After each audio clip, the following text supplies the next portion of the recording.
Ready to go? Okay. We're back. I have 3 quick quotes.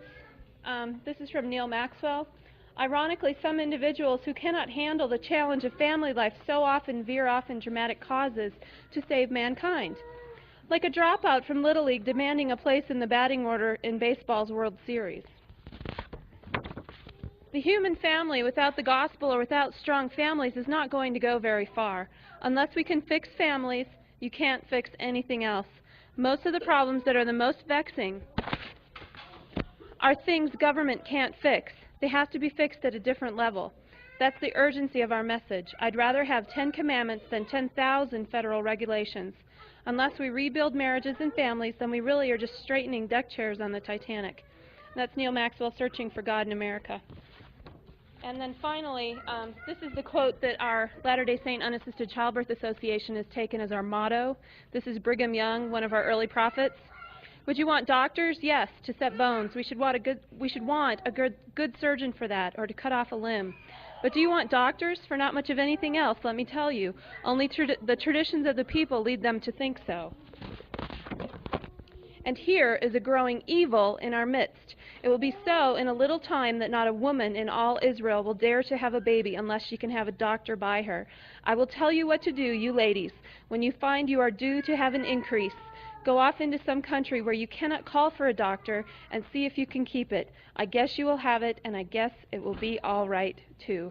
I love Brigham Young. He didn't mince words, and we've kind of taken his beliefs as our own as a group. So without further ado, I give you Jeannine and Rico Baker. They have come from Utah to share their vision, and we had a wonderful yoga class with them this morning. And I just don't have anything else to say, so you guys just go for it.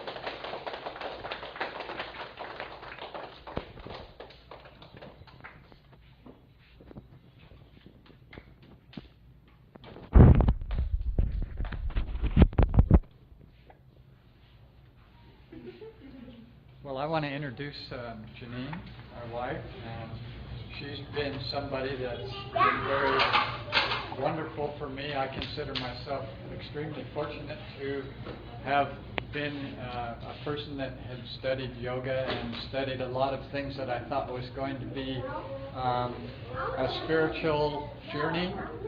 And meeting Jeannine has been really the culmination of my spiritual quest. She's a person that is a great writer. She speaks around the world to a lot of people, and I'm really glad to be able to be with her when she's here with you all now. She's a double Gemini, and she can talk all night. So she might just get going on that, but I'm hoping also that you'll ask a few questions tonight too, because I like that mode. I like answering questions. But Jeannine has written a lot of books and a lot of articles, and she's someone that's I feel like she's really changed women's lives on this planet. Her books with the prenatal yoga has really helped women get into the idea that birth is related to spirituality. Her book Hygeia is one of the introductions for women to understand how to use the plant world, how plants are really our allies. And together we wrote the book Conscious Conception. It really came from a book that she started a long time ago. And I feel like our vision is that if we could all be conceiving consciously together and welcoming babies here together, that this planet would look a little different, and we'd have a lot more joy and children that are really enjoying their life.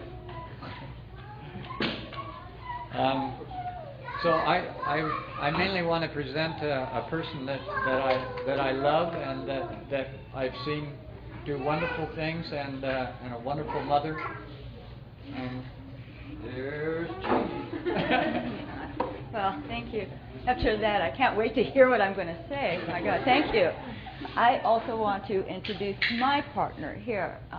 It was just this morning in yoga class. You know, I had my first baby in January 1970, so I had 6 children. I've been studying and learning more about spirit through birth than any other action in my life. But it wasn't until this yoga class this morning I realized where the vision of free birth came to me. And this was before Marilyn Moran took the courage to send me a letter saying, Jeannine, you're a midwife, and you do such good things, but you don't have it yet, honey, and I'm going to tell you what it is.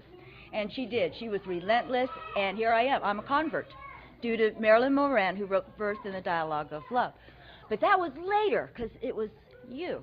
It was my partner who came up to me on a beach one day and told me he had a dream where he was with me, and we were together alone, and we had babies.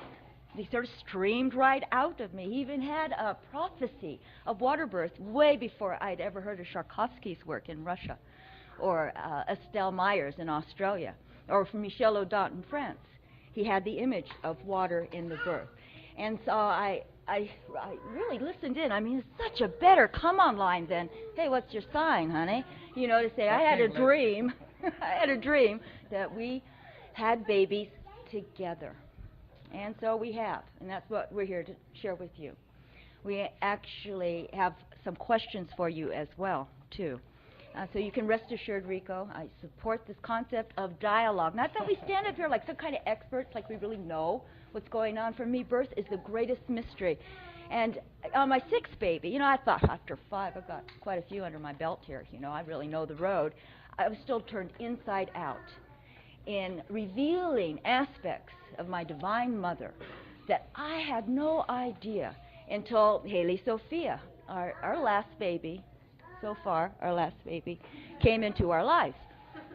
So, the first question I have for you all, and I was in the back room, I could see some hands go up or down on these. I would not like to see them again. How many are here because we were born? Okay, how many were delivered? Okay, now I'm going to play with language. That's my favorite thing to do, because in the beginning there was the Word, and the Word was made flesh. It's so important. If we were building a whole new social movement here, language is powerful. And to attend precisely to that spoken word so that it has integrity. So as no compromise and means to the ends, let's just use some language here that will get us through, but be consistent with what our vision is.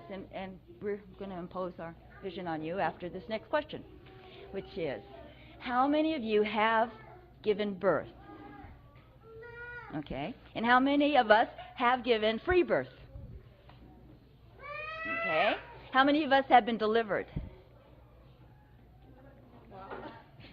Okay. Right. And then, how many of us right now are pregnant? I'm 4 days past due. 4 days past due. Okay. And who's pregnant and they don't know it yet? Let's see your hands. Well, I guess Okay. Cool. How many of us are grandmothers? Our babies have given free birth. I'm kind of inclined, after I pass the mic to you again, to begin a retrospective. Invite you on this museum tour of our primal ecstasy with the culmination, which was my daughter returning to our home to give free birth, and tell you that story. But first,